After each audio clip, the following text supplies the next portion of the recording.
Hello my gorgeous loves out there and welcome. In today's video, I'm going to be ranking all of my Halloween palettes. I've actually seen these kind of videos go around lately, and normally I just show you my Halloween palette collection, but I thought this way was more fun and interesting to watch, so that is why I'm filming this video today. But before we get into everything, if you're new here, hello, welcome. My name is Bree. I'm a crazy lover of all things beauty. I like to post a lot of fun, colorful makeup content, and I like to do a lot in indie makeup. So if that is what you're into, then please hit that subscribe button and join this little family. But with that being said, let's get into this video.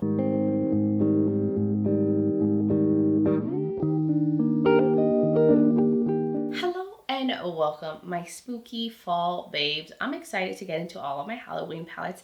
I actually have 26 here, which is a lot, and there was a few I could have added, but I was kind of debating on whether they were really Halloween themed. And then I have a few new ones, but I haven't tried them yet, so I didn't include them in the video today. But I think 26 is a good amount of palettes to go over. Now the ranking is just going to be based more on color story.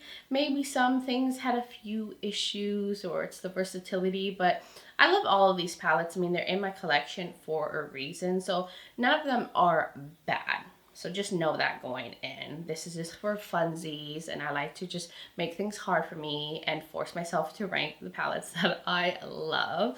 But before we get into everything, if you're curious about this eye look, I did film it. That video should already be up. I actually have the Beaute Bar Strange and Unusual palette on my eyes, and that palette will be included in this ranking because I already know how I feel about it. And spoiler alert, it's pretty high up there. So keep on watching so you can see where it ranks. So I think we should now dive into the ranking. So at the bottom of the ranking is this one right here from Give Me Glow. This is the Haunted Pumpkin palette. It's good quality, don't get me wrong, it's not a bad one, but overall the color story is not as exciting, not as versatile as other palettes that I'm going to show you. It's a lot more muted and toned down, and the shimmers in here are more smooth, traditional metallics that aren't like super foiled or super extra sparkly, but they're smooth and they're easy to work with. But I like the extra dazzled up, overly sparkly kind of metallics, and so for those various reasons, that's why I put it at the bottom. That brings me to the next one in the ranking, which is another Give Me Glow palette. This is the Bad Witch Club one. And this one's a little bit more jewel tone with a few kind of lighter shades. Now overall, I really like this color story, and there's a good amount of options that you can do with this, but it does lean quite dark. Even these lighter shades aren't true pastels on my skin tone, so when I tried to use them like in my inner corner, they just leaned a little too dark and had like a cast or like shadow to them. Also, the shimmers are not like super exciting in here, and the mattes in here are a little bit thinner. Like you have to work with them a little bit more, and that's like the overall case with mattes from Give Me Glow. They tend to be thinner, a little bit more finicky building. You don't want to over blend them. So same reason as like the Haunted Pumpkin one. And for some reason their palettes always lean more dark and usually don't include like highlighting shades, which is what I prefer a palette to have. It's not like the biggest deal. I can always pull in another palette, but when it comes to comparing it to the other palettes I'm going to show you, that's why it's ranked on the lower end. Then going on to this Unearthy Cosmetics palette, which I have to put this lower because there are quality issues with this one. I really love the color story, and this was from a few Halloweens ago, maybe 3 Halloweens or 4. Honestly, I'm losing track of time. They came out with all these different like spooky themed palettes, and this one had such a beautiful, fun, bright color story with these pops, but they had issues with some of the shades. They even sent me new shades for, I don't know if this palette or the other ones that I'll show you, but unfortunately there's problems with the shades in here. That's why I have to go lower on the ranking. These like flaky ones, which are beautiful in foil, they are loose in the pan. Like I don't think the binding agent is strong enough, so it's like spreading everywhere. Like this one is like slowly falling out the pan. This shade right here, which makes me so sad, 1964, completely dried out, super rock hard. And they already did send me new shades for the other ones, so I mean, this one is not even available anymore.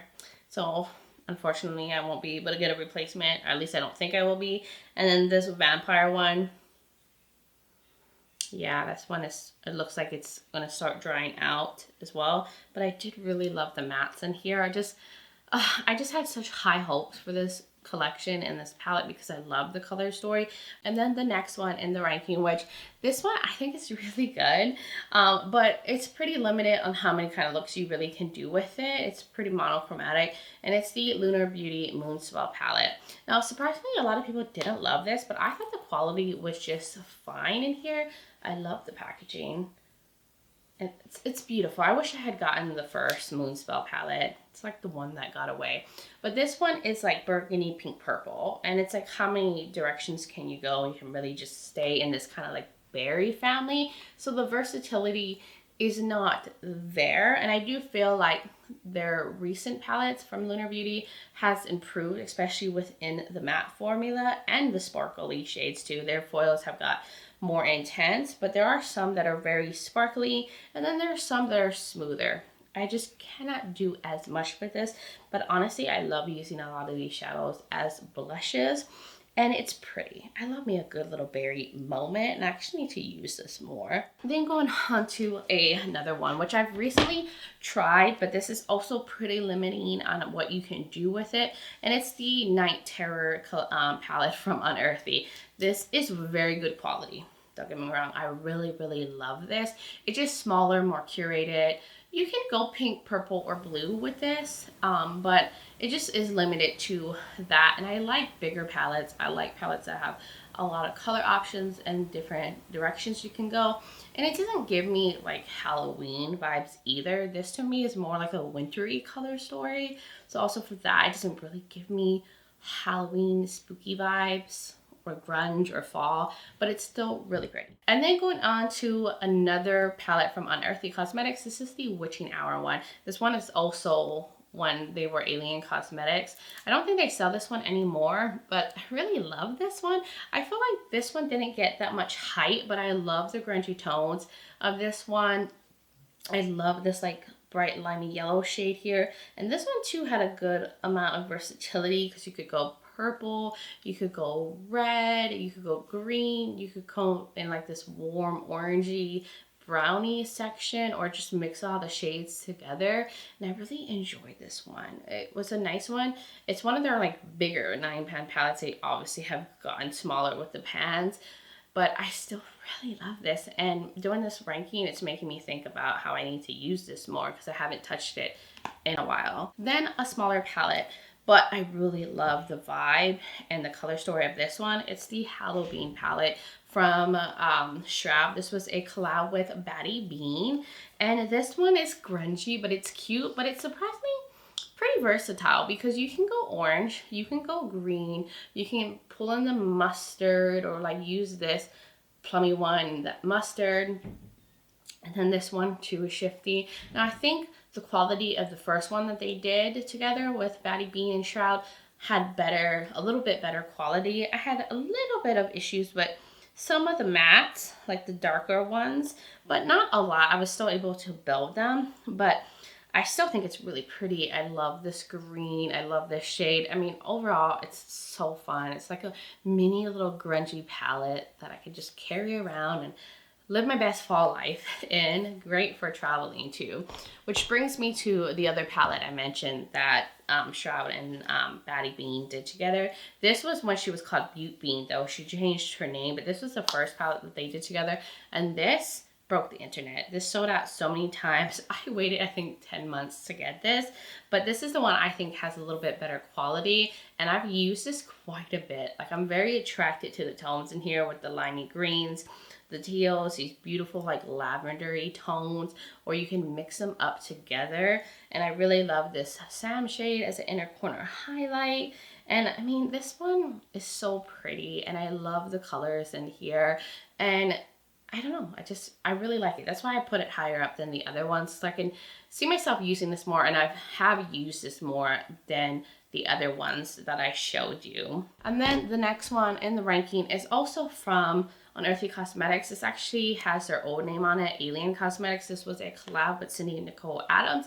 The reason why I ranked this up higher, even though this is mainly a matte palette, I thought the mattes in here were really beautiful, and I like this matte formula from Unearthy. They're a little bit less firmly packed in pan, so it's easier to like use the mattes in here, because some of their newer palettes, the mattes are really pressed down and you have to kind of dig into them more to get them to pick up, but these are like really soft and buttery, so I really do like the variety of mattes in here too. I've used this quite a bit. I love using this with all shimmer palettes, and the two shimmers that are in here make beautiful inner corner highlights, so I also love those. But surprisingly, I've gotten a lot of use out of this Hauntingly Glamorous palette. Then going on to a Wicked Widow palette. This is the Graveyard Smash palette. I love this one. It's kind of similar to the Witching Hour palette, but I love the quality from Wicked Widow Beauty. I think I love the performance of these shadows even more than the Witching Hour one and the other palettes I showed from like Shroud. Even though it's a smaller color story, it's pretty versatile. This is a 8-pan palette, and I love the formula. You can go grungy purple, you can go with like this beautiful little brown, you have an orange moment here, you have a perfect inner corner highlight, and I was surprisingly really impressed by this palette. And I love Wicked Widow. I think their formula is very special, and their mattes are stunning. I just think overall this was such a cute palette. It's definitely travel friendly, something I could totally see myself taking with me when I go on some family trips this year for the holidays, because it's just perfect size, perfect amount of shades, perfect amount of versatility, and the quality is excellent. And then we're going on to this one right here. This is from Unearthy. This was a collab with Angelica Nikovich. This is the Little Ghost palette, which I think is really cute. It's fun. It has like just a mix of like oranges, blues, purples, and a fun bright yellow pop that I love. The quality is excellent. The usual good formula from Unearthy. Great sparkly metallics, great highly pigmented mattes, and overall I love the color story. I really am like ranking this not as high as other palettes because it isn't like my go-to color story. There are things that I just like gravitate to more, but overall I thought it was a cute one. I really did. Now going on to a Nomad Cosmetics palette. This is the Haunted Europe palette. This is actually a quite popular palette from Nomad Cosmetics, and they actually re-released their Halloween palette, so you can pick this up now. But I love the packaging, and overall I thought this was a really good palette. I love how smoky it is. Now the shimmers here are not as like intense or overly sparkly, but you can do so much with this. You can go on the greens, you could go nudie, you could go cool tone, warm tone, and overall I was really impressed by this. I thought the mattes were really good. I love the theming. Everything was so well done with this one. I think this is when like Nomad start getting really good with their palettes, so that's why this is ranked up pretty high, even though it doesn't have the most like dazzly shimmers ever, but it's good. Then going on to a Smoky palette that I guess isn't like the most exciting, most colorful palette, but it's so good. It's the Chucky palette from Glamlight. It is a smoky little dream, and I love the tones in here. It's sexy, it's vampy. You can go burgundy, you can go purple, you can go into the grays, you can do a really smoky black silvery look. You could do a like New Year's look with this, a date night. This silver shade is also really pretty in here. Overall, I was surprised at how much I like this because it's like a very smoky, kind of muted color story overall, but I have used this a lot. Like this is one of my go-to smoky vampy palettes. Can't get enough of that one. So it's like right in the middle. Then I have this one. This is the So Strange palette from Unearthy. This was in that collection that the 1964 palette came in. This one actually did perform better, and I think I got a new shade from Unearthy. I think it's the dark room one, and I haven't had issues with it drying out or anything. And then these like more flaky ones had more binding to it, and I just love the neon pops in here. It's so bright and fun, and all the other shades performed just fine. I only had to get that one replaced. So because it's gotten replaced, I've been able to consider ranking it higher. If this one didn't, I probably would have ranked this lower, but everything else is so beautiful in here. It's so bright, it's so fun. I just love a lot of color, and I think everything performs nicely, and I'm happy with it. It's so, I just love it. That's why it's up there.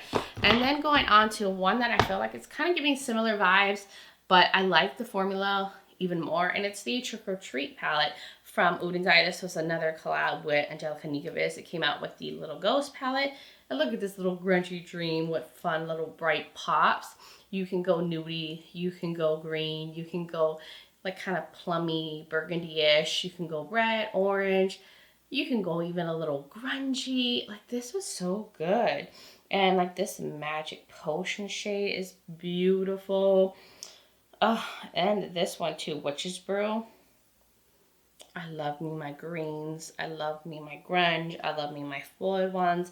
I mean, it's pretty. It's a pretty palette. Then going on to another palette from that Unearthy Halloween release, and it's the Weirdos one. This one I really love. Like, there's romantic vibes to this. I don't think, maybe one shade might have got replaced in here, or maybe this is the one I didn't have to get any replacements for, because, oh no, maybe Glamour was replaced. Maybe two of them. I can't even remember anymore. This is a while ago, but no issues anymore. These other sparkly shades are beautiful. This one's still creamy. I love this feather shade. It's so pretty. Look how intense it is.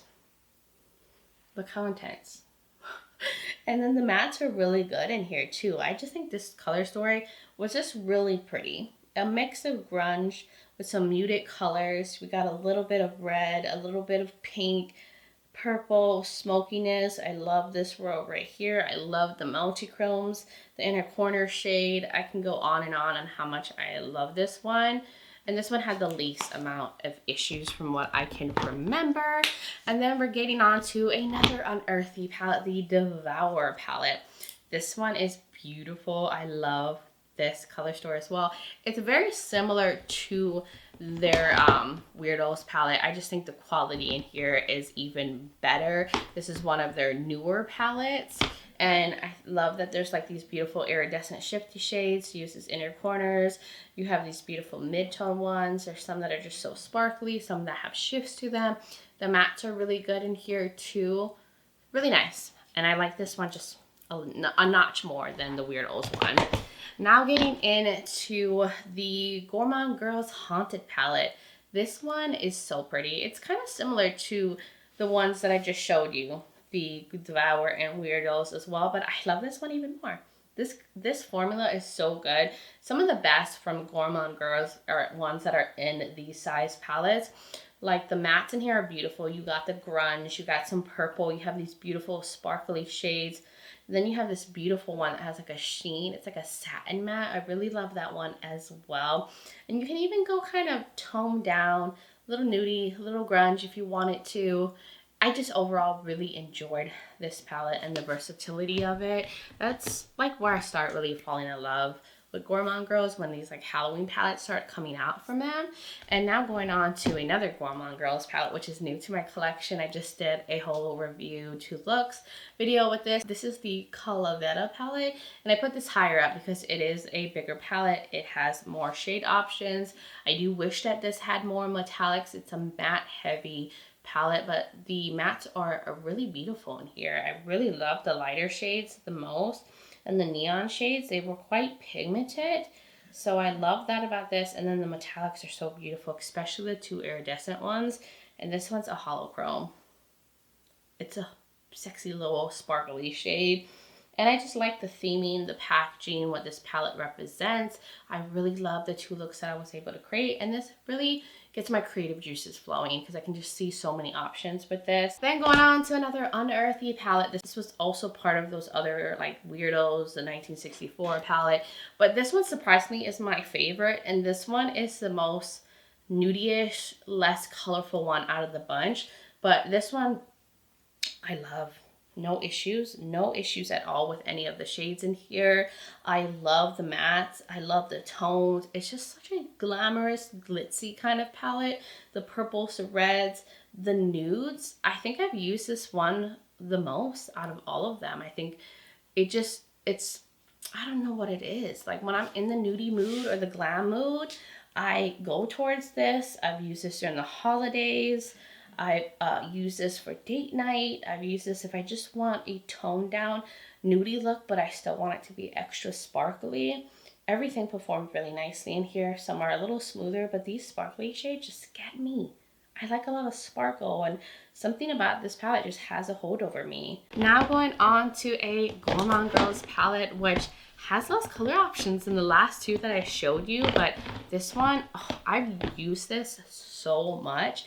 This is the Spooked palette. I adore this. This is the palette that made me first fall in love with Gourmande Girls, and the formula is excellent in here. I love the versatility of this palette as well, because you can go nudie, you can go grungy, you can go colorful, you can go smoky red, you can do like a smoky purple. You have this fun limey metallic. I love using a limey shade in the inner corner. I love using a matte white in the inner corner.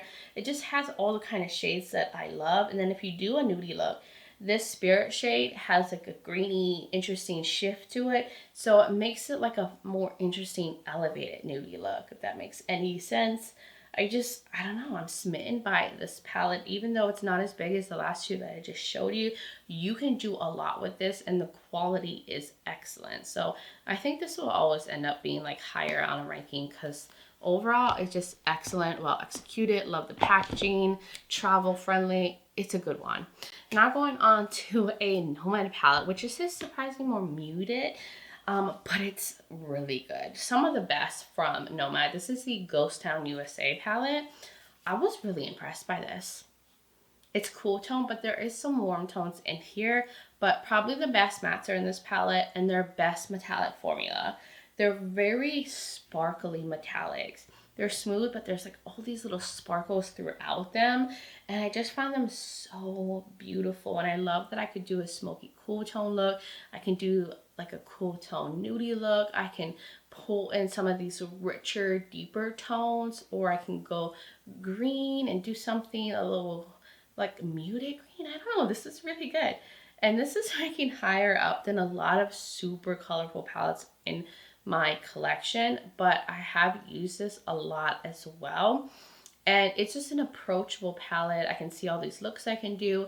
And the formula is just really nice in here. Then going on to another palette that I think is very similar to that one, but I love the formula even more. It is the Gargoyle palette from Unearthy. I just included this in a video where I did looks. I have it in a haul video where I do swatches. I'll link those videos below. I'll put it up in the corner. But this one, cool tones with warm tones. It's a little muted, it's a little smoky, but the formula, chef's kiss. Metallics, so beautiful, and there's holochromes in this one. Holochromes, shades with multicolor shimmers that just make me so happy, and it's just such a delight to work with. And surprisingly, I don't know, maybe I'm like in my like nudie era or my muted era. I mean, I'm still in my bright colorful era, but I've been doing more muted looks lately, or nudie looks with like a pop of color, and I've been really enjoying it. I'm finding a good balance, I think, between color and nudes now, and finding the kind of nudie looks that I like to do, because I don't always have to do color, and I feel like I am probably my most prettiest in a nudie look. Even though I love colorful looks, I think this is when I'm more in my creative era, and then I feel like more muted nudie looks are more, I would say, just more appealing or more beauty enhancing, even though I don't wear makeup necessarily for that purpose, but I just feel pretty and glamorous in nudie look. Now going on to number 3, we're at like the top of the ranking now, and it's the Blend Bunny Sickly Sweet palette. Now, if we were doing a like spring ranking palette, a pastel ranking palette, this would be number 1. But when I'm thinking about the theme of Halloween, that's why I didn't put this as number 1, because this is, to me, more springy and more pastel, but it's the best pastels I've ever use. That's why this is ranked so high up there. It is quite versatile too, and I love that they included these deeper mattes to like make the looks more smoky, but you could go pastel if you wanted to. You could go really colorful. You even have some nudie tones in here as well. And I thought the metallics were really nice. They're foiled and sparkly and very creamy and easy to work with. But I was just overall impressed by the pastel formula. This is why it's so high up there. Like, I have yet to find a palette or other formula of pastels that are as good as the pastels that are in here. Now going on to number 2 in the ranking, the recently de-influenced palette, Beaute Bar. They're making some really gorgeous color stories. Now they are on the pricey side, but the quality is really there. Like, they have improved significantly from the first palette I ever tried from them to now. Like, their mattes have gotten so good, so pigmented, so easy to blend. Then they're using these intense shifty metallics in their palettes. Some are more shifty, some are more sparkly, some are a little flaky. They always include these really intense shifty iridescent shades. You always got like everything you need, and I love that this has a grunge and a warmth and a cool tone side. It's aesthetically pleasing to look at. It's easy to think of looks that I can do, and I don't know, I'm impressed every time I try a palette from Beaute Bar. And then that brings me to number 1, which is what I have on my eyes. If you already guessed it, the Strange and Unusual palette. I've only used this once since while filming this video. I'm sure by the time this video goes up, I've used it more, but I'm already sold on how I feel about it. I am so in love with this. I only had to use it once, and I have swatched this several times, so I'm already sold on it, and I have no doubt that I will continue to love on this and play with it. The mattes, buttery, pigmented. One of the best neon green mattes I have ever tried in my collection. Do you see this inner corner? I didn't even have to try. Usually neons are sheer and you have to kind of build and work slow or really use like a very light base. And I didn't even do that with this neon-y matte. I didn't even have to do it. Like, as soon as I dipped in it and I put it on my skin, it was like full pigment. I was just shocked. You have to check out that video when I'm putting this look together. And then everything else was just a dream to blend, easy to build. And then the metallics, they're shifty and sparkly, and all of them are just extra special metallics. Either dual chromes, multi-chromes, super sparkly. This sandworm one, which is also in my inner corner, has like an intense limey shift. This one has like an olive goldy shift. Oh my God, they're so beautiful and creamy and buttery and delicious. So when I was thinking of like what to film, because I wanted this look to be in another video, I was like, oh, I need to do my Halloween palettes. And I was like, should I include this in the ranking? Because I've only used it once. And I was like, no, I'm sold. And it ended up being number 1. That's how you know it's good, when I've only used it once. So that was it. That was number 1 on the ranking of 26 palettes. I felt like I rambled. I probably repeated myself a lot. But I love all of these palettes for different reasons. Some have a few quality issues here and there, but overall these are really pretty palettes, and I probably won't let any of them go because I still love them overall. Even the ones that have some shade issues, because I love the color story and the other shades in the palette and like the packaging. I don't know, some palettes just have a hold over me and I can't let them go. But you guys will now have to let me know, what are your thoughts in the comments below? Were you surprised by my ranking? Would you have put these palettes in different places? Or like, what are your favorite Halloween palettes? I would love to hear from all y'all. And also, if you're new here and you enjoy this video and you like a lot of fun, colorful makeup content, you like a lot of indie makeup and all that good stuff, then please hit that subscribe button and join this little family. I would love to have you here. Also, don't forget to check out the description below. I will have all the palettes linked that are still available, and any video that I've done on these palettes if you want to see looks with them, see more information and like a more in-depth review on any of them. Definitely check those out. I will also have my makeup linked. Like I said, I did film this look. I'll link my foundation, all that in case you're curious. And I will have my contact and my social media platforms. I'm also on Instagram as Breezy Lifestyle and Breezy_Beauty. So if you want to join my Instagram fam, I would really, really love that. But guys, thank you so much for taking the time to watch this video, for being here, for supporting me, being amazing. I just appreciate you guys all so much, and I just hope all of you are having a wonderful fall spooky season so far, and just sending you guys so much light and love. But until next time, bye guys.